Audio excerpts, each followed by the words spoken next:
Ave Maria, Stella. O Senhor esteja convosco.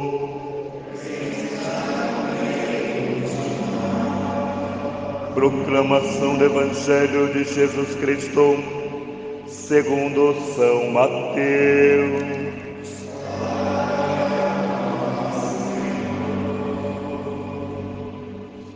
Naquele tempo, Jesus foi para a região de Cesareia de Filipe e ali perguntou aos seus discípulos: quem dizem os homens ser o Filho do Homem? Eles responderam: alguns dizem que és João Batista, outro que é Elias, outro ainda que é Jeremias ou algum dos profetas. Então Jesus lhes perguntou: e vós, quem dizeis que eu sou? Simão Pedro respondeu: tu és o Messias, o Filho do Deus vivo. Respondendo Jesus lhe disse: tu és feliz, Simão, filho de Jonas, porque não foi um ser humano que te revelou isso, mas o meu Pai que está no céu. Por isso eu te digo que tu és Pedro, e sobre esta pedra construirei a minha igreja, e a porta do inferno nunca poderá vencê-la. Eu te darei as chaves do reino dos céus. Tudo que tu ligares na terra será ligado nos céus. Tudo que tu desligares na terra será desligado nos céus. Palavra da salvação.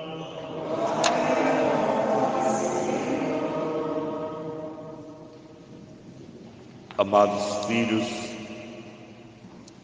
hoje é um dia em que nós, em especial católicos, olhamos para a nossa fé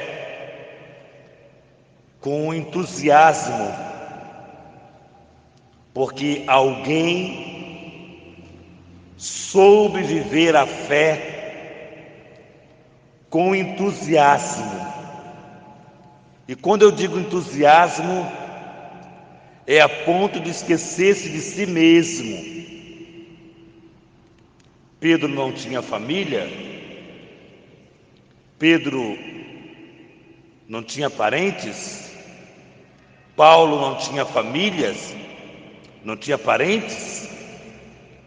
Esquecer-se de si mesmo, porque encontrou o ponto-chave da sua existência, que é Jesus. Que a nossa motivação maior é Jesus. E todos e tudo que nos cerca depende dessa verdadeira motivação. Nossos filhos, nossos bens, nossos isso, nosso aquilo, tudo depende desta motivação. Diz o Atos dos Apóstolos que o rei Herodes mandou prender Tiago e João, que estavam no discipulado de Jesus, e ele percebeu que isso agradava a população. Até hoje, os nossos governantes, os nossos políticos, fazem coisas que sabem que agrada a maioria. Se precisar ter carnaval com pandemia ou sem pandemia, vai ter. Agrada, vai ter e pronto. Assim fizeram com os dois discípulos do Senhor.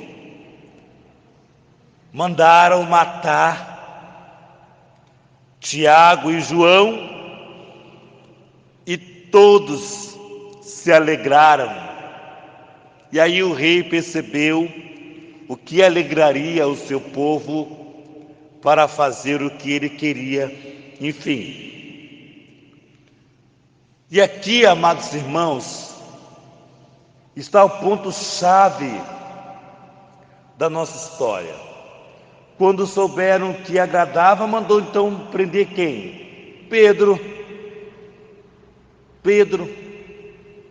E Pedro vai preso. E como diz o texto de hoje, mas o Senhor o libertou das cadeias. Aqui é importante entender também que não é a cadeia somente propriamente física, mas aquilo que fazia com que Pedro ainda temesse de dar o testemunho de Jesus. Quantos de nós, amados filhos, tememos em dar o testemunho de Jesus? Quando temos, às vezes, alguém da nossa família que é de outra denominação cristã, que nascera muitos anos depois da sua, essa é uma realidade, verdade? E que te constrange. E aí você diz assim: não vou discutir. Falam mal da tua religião e você não pode discutir. Muitas cadeias às vezes nos prendem, e a das piores cadeias é a falta de conteúdo católico. Não temos a disposição de pegar sequer no catecismo da nossa igreja, na doutrina da nossa igreja, para entendermos melhor e até mesmo, se for o caso, defendê-la.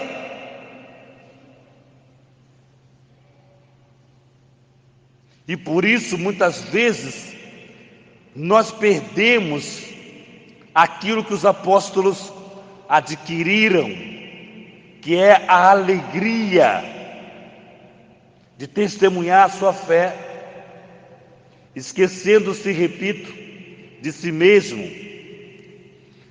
O anjo foi visitar Pedro na prisão, soltou-lhes as algemas, desprendeu as cadeias, abrindo as portas, e Pedro saiu da cadeia.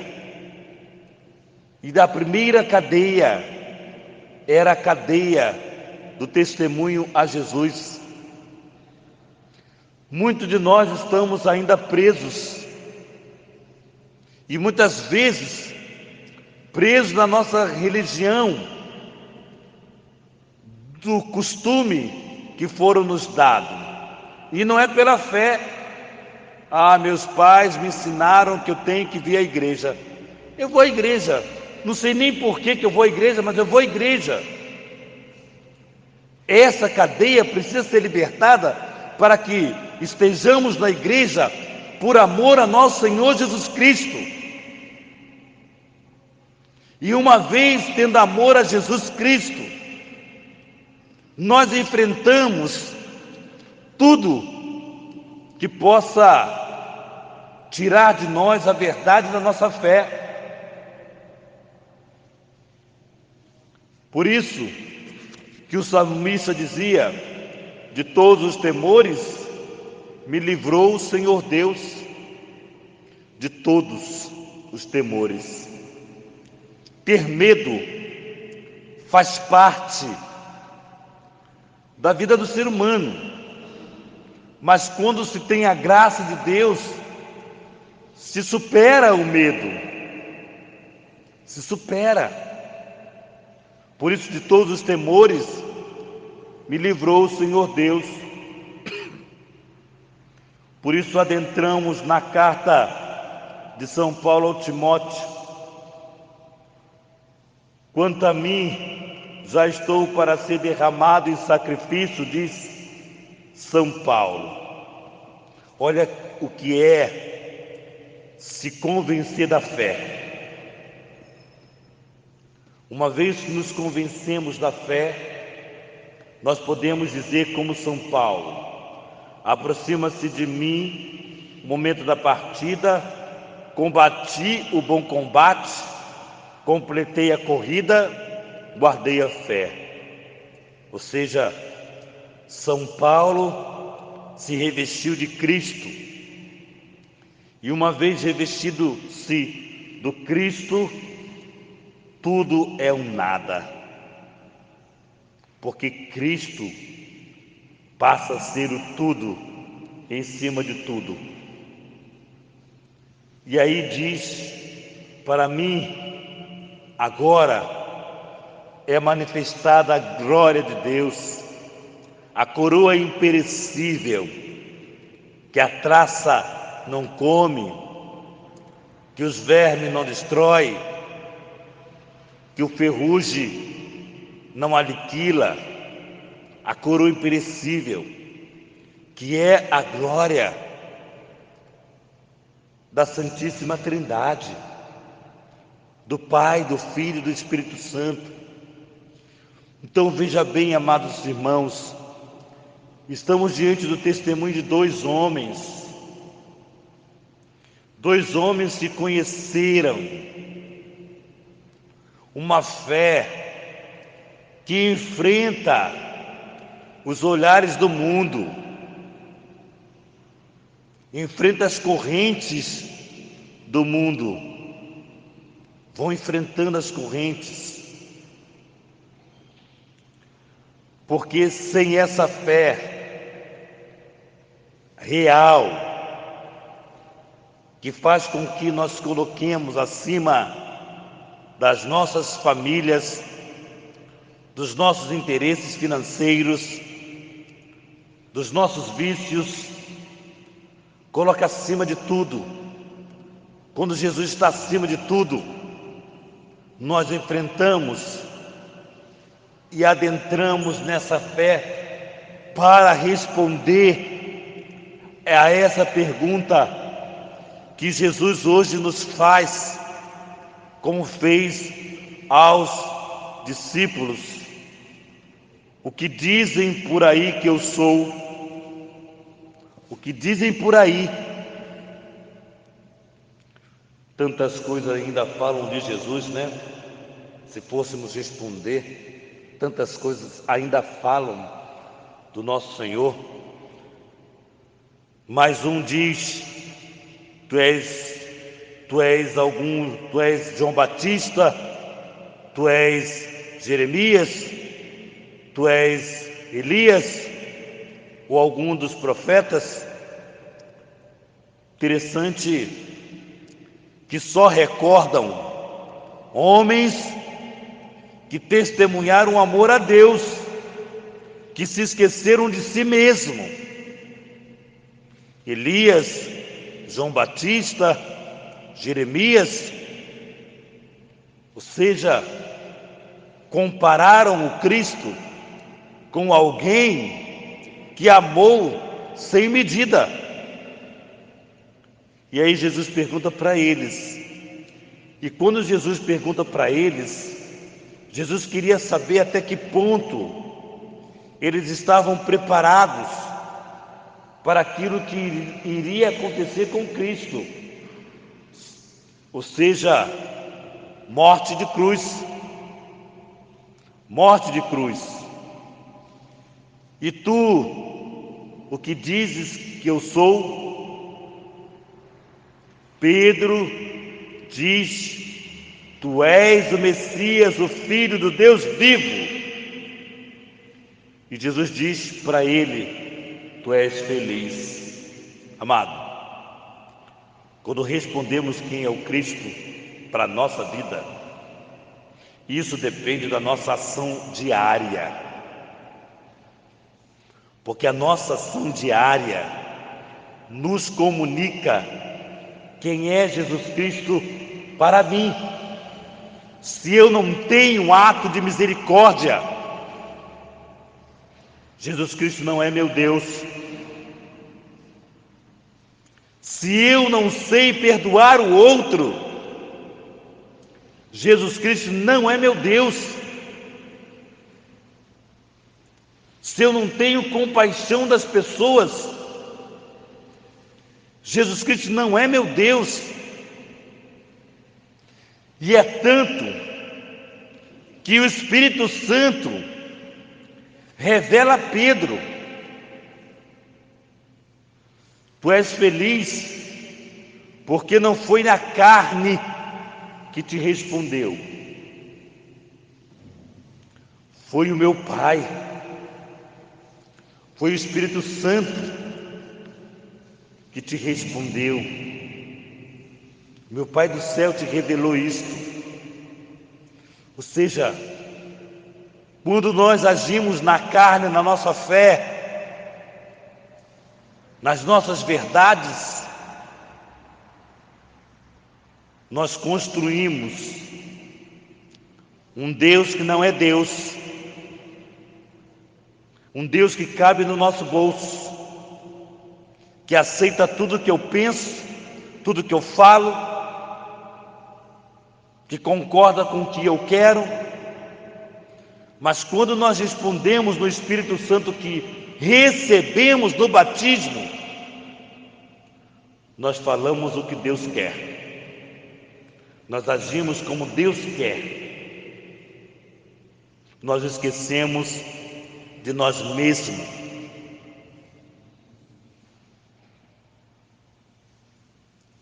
Feliz és tu, Simão, porque não foi a carne, na carne que tu respondestes, foi no Espírito do meu Pai. Como é bonito, nós respondemos ainda hoje quem é Jesus para nós, com a nossa vida, com aquilo que fazemos e falamos sobre Jesus. Nem sempre com palavras, mas sempre com ações. O que fazemos? Ser bom, ser bom. A bondade que praticamos manifesta Deus, manifesta profundamente a graça de Deus, porque nós não somos bons, porque somos bons. Somos bons porque Deus é bom. Então, amados filhos, nos orgulhemos, porque nós temos exemplos dos santos que amaram a Deus a ponto de se esquecer de si mesmo, porque conheceram o grande amor de Deus. Hoje é um dia em que toda a igreja, todos nós rezamos pelo Papa, todos nós rezamos pelo Papa. Católico que fala mal do Papa não é católico. Por quê? Porque quem nos deu o Papa não foi o homem, foi o Espírito Santo. Entendamos, não foi uma escolha na carne. Aquela eleição não foi na carne, foi o Espírito Santo. Então, amados filhos, deixe de bobagem. Já existe aí no mundo, como já existe um Jesus Cristo por aí, já existe um Jesus Cristo por aí, já existe até um outro Papa aí, um outro Papa que está por aí, que se diz Papa. Enfim, quem fala mal do Papa, que foi escolhido, que é o legítimo sucessor de Pedro, não pode se dizer que é católico. Se não concorda com alguma coisa que o Papa falou, reze, simplesmente reze, porque o errado pode ser você. Então, entendamos, sejamos católicos, como convém a palavra. Cuidado com as correntes do mundo. Tenhamos o zelo, tenhamos cuidado para não tropeçarmos naquilo que o mundo quer nos oferecer. Temos testemunho de Pedro e Paulo, que no Espírito de Deus viveram para nos mostrar que vale a pena morrer por causa de uma fé que foi nos dada pelo Cristo. Louvado seja o nosso Senhor Jesus Cristo,